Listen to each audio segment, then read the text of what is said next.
Le Conteur Geek présente La Barbe Bleue de Charles Perrault, tiré du livre Histoire ou conte du temps passé, 1697. Il était une fois un homme qui avait de belles maisons à la ville et à la campagne, de la vaisselle d'or et d'argent, des meubles en broderie et des carrosses tout dorés. Mais par malheur, cet homme avait la barbe bleue.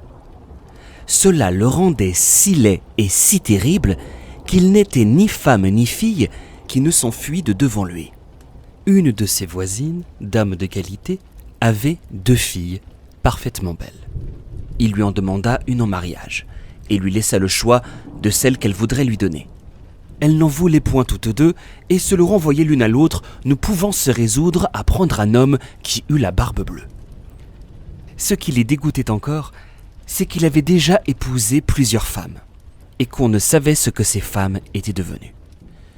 La barbe bleue, pour faire connaissance, les mena avec leur mère et 3 ou 4 de leurs meilleurs amis, et quelques jeunes gens du voisinage, à une de ces maisons de campagne où on demeura 8 jours entiers.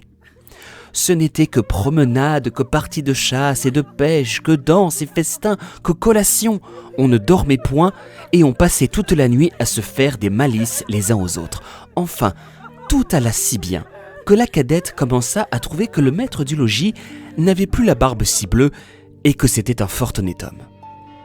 Dès qu'on fut de retour à la ville, le mariage se conclut.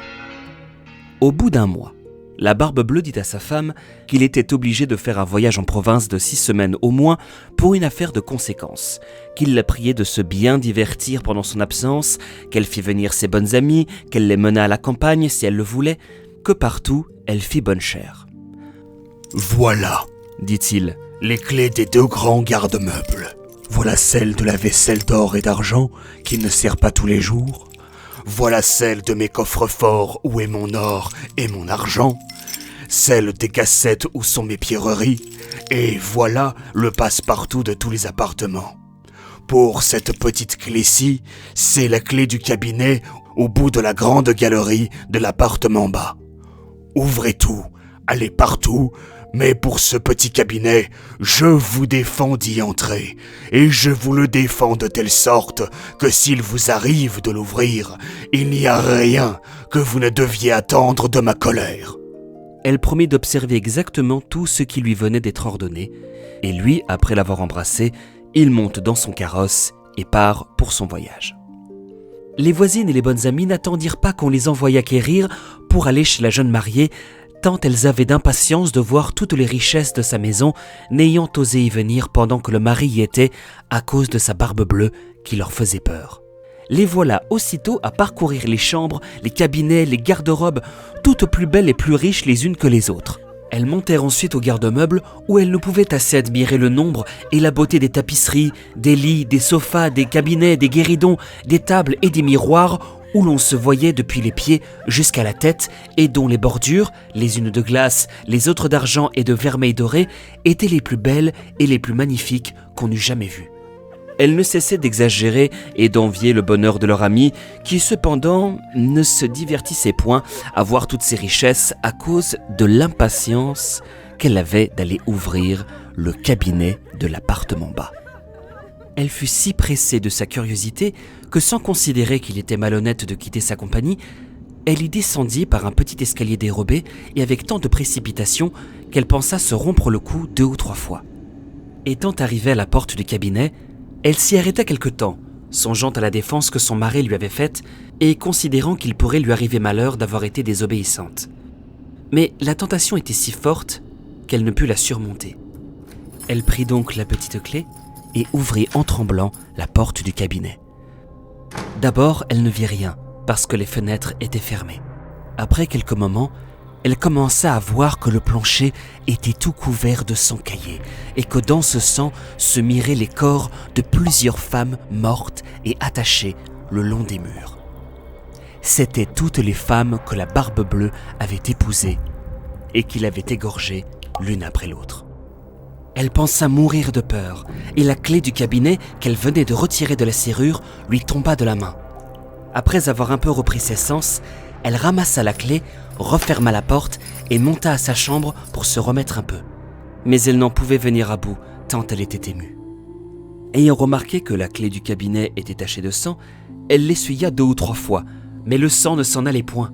Elle eut beau la laver et même la frotter avec du sablon et avec du grès, il demeura toujours du sang, car la clé était faite et il n'y avait pas moyen de la nettoyer tout à fait. Quand on ôtait le sang d'un côté, il revenait de l'autre. La Barbe Bleue revint de son voyage dès le soir même et dit qu'il avait reçu des lettres dans le chemin qui lui avaient appris que l'affaire pour laquelle il était parti venait d'être terminée à son avantage. Sa femme fit tout ce qu'elle put pour lui témoigner qu'elle était ravie de son prompt retour. Le lendemain, il lui redemanda les clés, et elle les lui donna, mais d'une main si tremblante qu'il devina sans peine tout ce qui s'était passé. « D'où vient, lui dit-il, que la clé du cabinet n'est point avec les autres ?»« Il faut, dit-elle, que je l'ai laissée là-haut sur ma table. »« Ne manquez pas, dit la Barbe Bleue, de me la donner tantôt. » Après plusieurs remises, il fallut apporter la clé.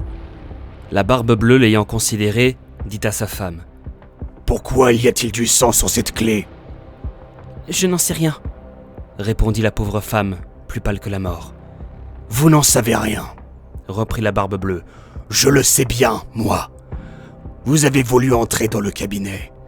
Eh bien, madame, vous y entrerez et irez prendre votre place auprès des dames que vous y avez vues. » Elle se jeta aux pieds de son mari en pleurant, en lui demandant pardon, avec toutes les marques d'un vrai repentir de n'avoir pas été obéissante. Elle aurait attendri un rocher, belle et affligée comme elle était. Mais la Barbe Bleue avait le cœur plus dur qu'un rocher. « Il faut mourir, madame, » lui dit-il. « Et tout à l'heure. »« Puisqu'il faut mourir, » répondit-elle en le regardant, les yeux baignés de larmes. « Donnez-moi un peu de temps pour prier Dieu. »« Je vous donne un demi-quart d'heure, » reprit la Barbe Bleue, mais pas un moment davantage. Lorsqu'elle fut seule, elle appela sa sœur et lui dit « Ma sœur Anne, car elle s'appelait ainsi, monte, je te prie, sur le haut de la tour pour voir si mes frères ne viennent point. Ils m'ont promis qu'ils me viendraient voir aujourd'hui. Et si tu les vois, fais-leur signe de se hâter. » La sœur Anne monta sur le haut de la tour et la pauvre affligée lui criait de temps en temps « Anne, ma sœur Anne, ne vois-tu rien venir ?»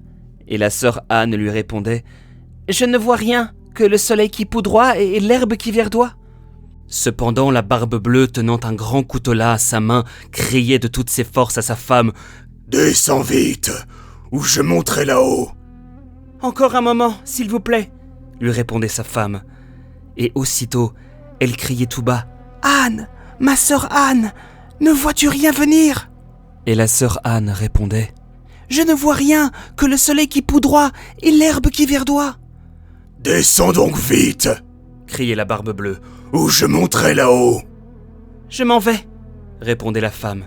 Et puis elle criait « Anne, ma sœur Anne, ne vois-tu rien venir ?»« Je vois, » répondit la sœur Anne, « une grosse poussière qui vient de ce côté-ci.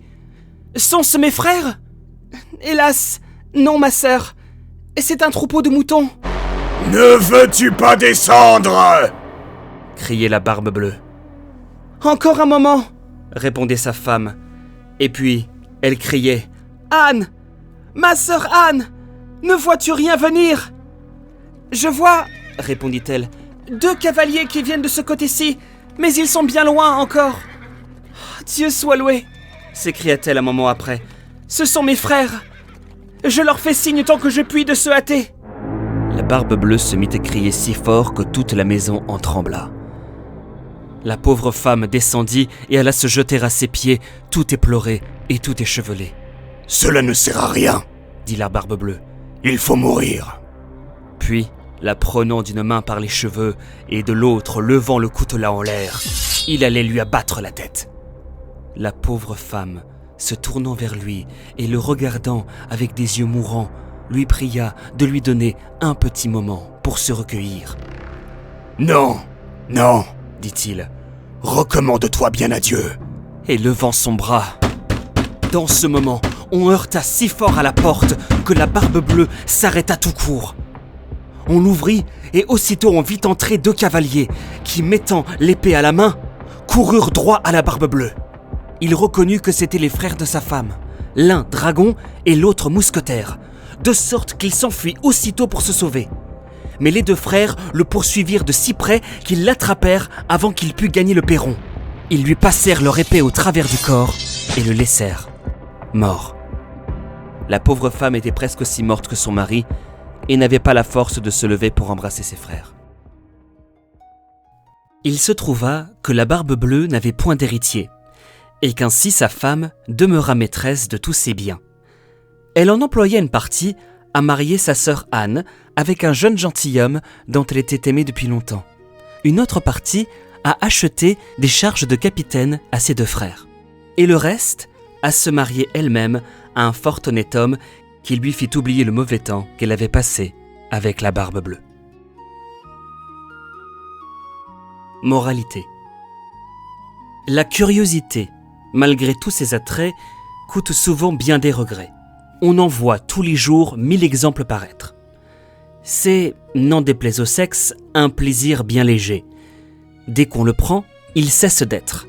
Et toujours, il coûte trop cher. Autre moralité. Pour peu qu'on ait l'esprit sensé et que du monde, on sache le grimoire, on voit bientôt que cette histoire est un conte du temps passé. Il n'est plus d'époux si terrible, ni qui demande l'impossible, fût-il malcontent et jaloux. Près de sa femme, on le voit filidou, et de quelque couleur que sa barbe puisse être, on a peine à juger qui des 2 est le maître.